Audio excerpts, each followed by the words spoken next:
Why? As we do that. Now, can we start with the disease so that you do that very, very fast? We start with Garissa district. This is from Garissa sub-county.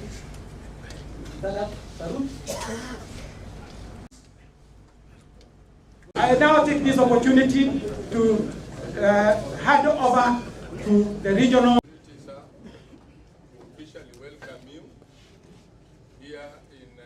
You can see we have met here today, and we have the Cabinet Secretary for Interior visiting us, basically to discuss security. And you know that you can realize this matter is very serious by the fact that we have chiefs from all over the region. The last time chiefs met in the headquarters of the region was in 1985, when the district focus for rural development was being introduced and the people were being sensitized. So you realize the sensitivity and the seriousness of this matter by the fact that all chiefs were summoned here, and it's a follow-up to the regional consultations, leadership and stakeholder consultations we have had for the last few weeks, and we are discussing on how to counter Al-Shabaab. It has become a nuisance, it has become a threat to our way of life, it has become a threat to the delivery of social services, it has become a threat to our development, and we have all united together from national government to county government to chiefs, sub-county administrators, members of parliament, governors, the cabinet secretary, and the whole government to ensure that we counter this menace and we return life to normal. So thank you for the coverage, and we hope that united we will be able to defeat this common enemy. Thank you very much. Colleague Governor Korane, Al-Shabaab is changing tact and it's getting very dynamic by the day, and so is the requirement for us at all levels of leadership as a country to be able to change tact and plan together and synergize in order to make sure that we're able to deal with this challenge at hand. The government has upscaled its attention to dealing with the problem. So is the leadership within Northern Kenya. About 10 days ago we met and we agreed that we are going to meet, all the 3 counties will be meeting to discuss on strategies of, through synergy, that the approaches that we are going to do. And proposals have been drawn from the 3 counties. Next week we are meeting to do one joint proposal for the entire region in partnership with the Ministry of Interior, and we are committed to work together as a country, as a nation, to deal with the challenges at hand without looking at this level of government or that level of government, in order to make sure that collectively we deal with the challenge at hand. We've given our commitment to Ministry of Interior in terms of county governments, whatever resources that will be in the hands of the county government, to also complement the challenges that we have without infringing the responsibility of managing security at the level that is required. But we are willing and committed to complement the efforts as required. Thank you very much. First of all, on my own behalf and on behalf of my colleagues with whom we came from Nairobi, the Inspector General of Police, the Deputy Inspector General, the GSU Commandant, the Secretary Internal Security and the Secretary National Administration, and a host of other colleagues we came with here. We've had a very successful day, and to start, I need to say this. You heard His Excellency the President last week when he addressed the nation at the end of the annual security review and planning meeting in Mombasa. The President instructed that he wants us to have a total overhaul and a radical review of the way in which we are deploying and working on security in the northern eastern region of the country. And following the President's directive, we were instructed to come to the ground, the team from headquarters, to begin working with our colleagues on the ground to move this forward. We've had a very successful meeting, first of all, with the governors here. The governor of Wajir was represented by his deputy. And I want to thank the elected leaders of this region. The leadership meeting that took place here last week, led by Senator Yusuf Haji and the others, was very useful, because some of the information we got from them and some of the notes we now have are the basis upon which we've started some of the work that we are doing. And we have had a very fruitful discussion with the governors this morning on how to build a very seamless synergy between the county and national government in terms of providing security here.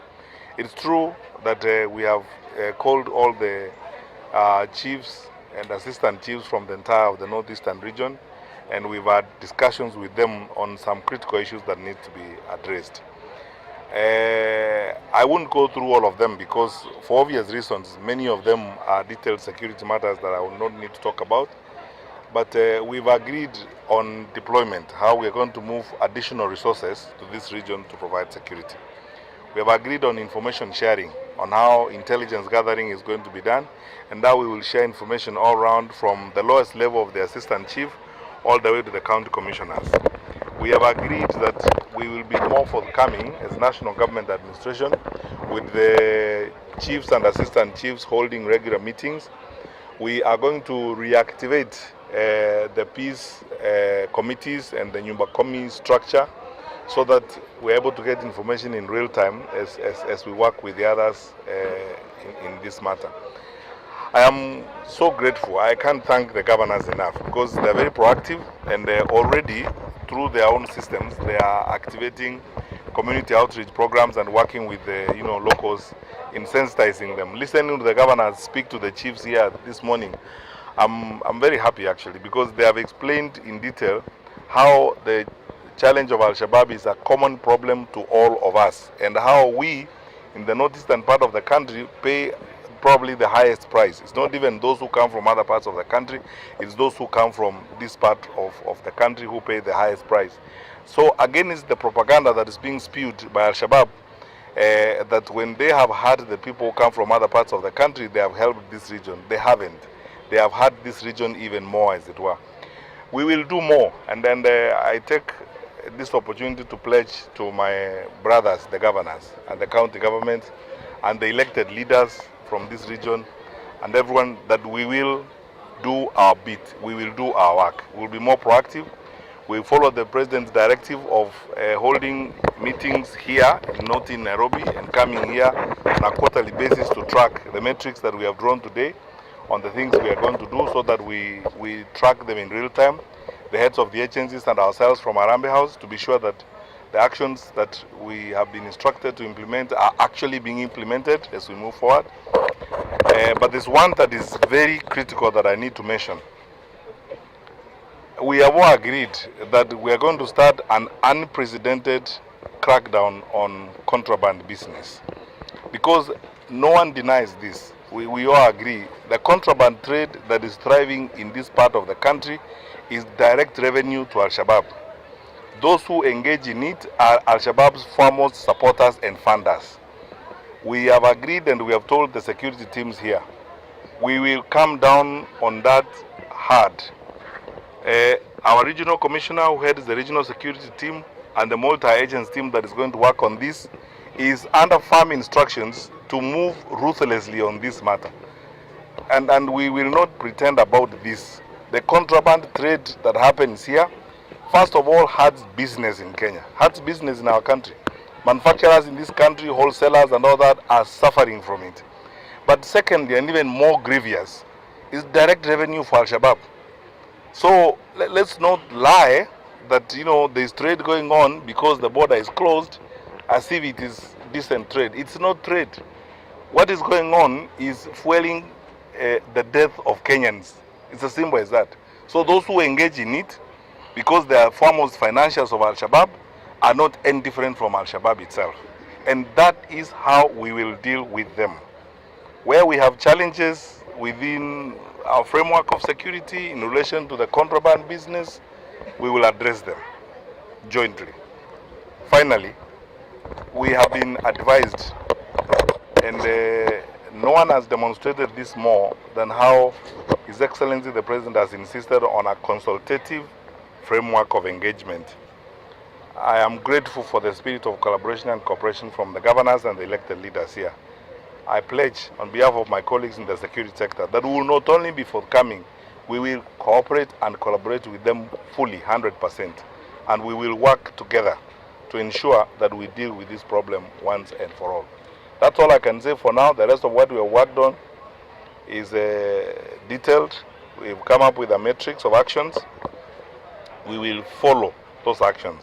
My colleagues, the Secretary National Administration, Secretary Internal Security, on behalf of NSAC, the National Security Advisory Committee, we will follow these actions up to be sure that we sort this problem out once and for all. And I didn't introduce Mr. Thuku, the head of our peace building program from the OP, who's here with us. And part of his program is going to go into cranking up the Nyumba Kumi and supporting the peace building effort, so that we work with the elders and the others to be sure that everyone is on board as we go forward. I don't want to go into many of the issues. I know someone is going to ask me questions about what are we going to do. There are several locations here that have not been populated and so on. We have agreed with the RC. We will do the work for which we are paid. We are not going to play games about this, and we will not make excuses. We will get our work done, and we will sort this out once and for all. So I can assure Wananchi in this part of the country, the government is fully focused on this. We have marching orders from the command.